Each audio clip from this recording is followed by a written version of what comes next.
Hello everyone, welcome to Red9SysTech channel. Myself Karthik Ponnusamy.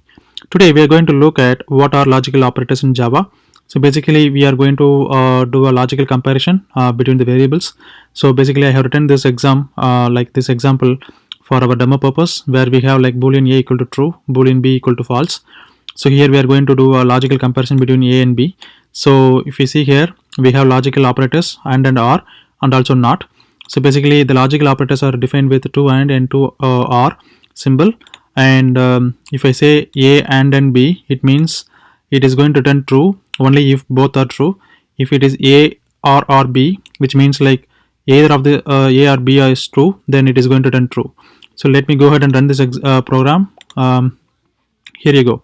So a and b, the output is false because here b is false, so that is why it is returning false.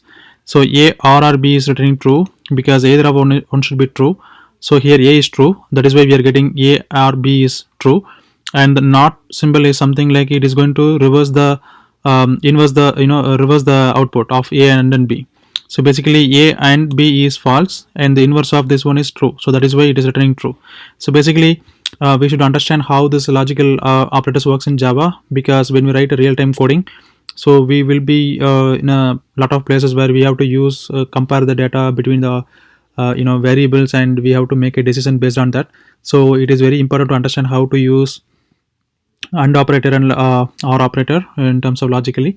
So basically we have another video where I have explained about bitwise operator. So if you see here, the logical operator, we have to use two and two OR symbols, and in terms of bitwise operator, we have to use only one and one OR. So we have to be very careful in using this symbol because it makes a lot of difference between logical operators and bitwise operator. If you guys haven't watched the bitwise operator video, the link will be displayed in the below section, so please go through that as well, and you will be familiar with both the concepts. So and you will understand what is the difference between logical operators and bitwise operators. So if you guys have any questions regarding this video, please post your comments. If you guys like this video, please hit the thumbs up button and share it with your friends, and also subscribe to our channel. Thanks for learning at Red9SysTech channel. I will see you in the next video, guys. Thank you. Bye bye.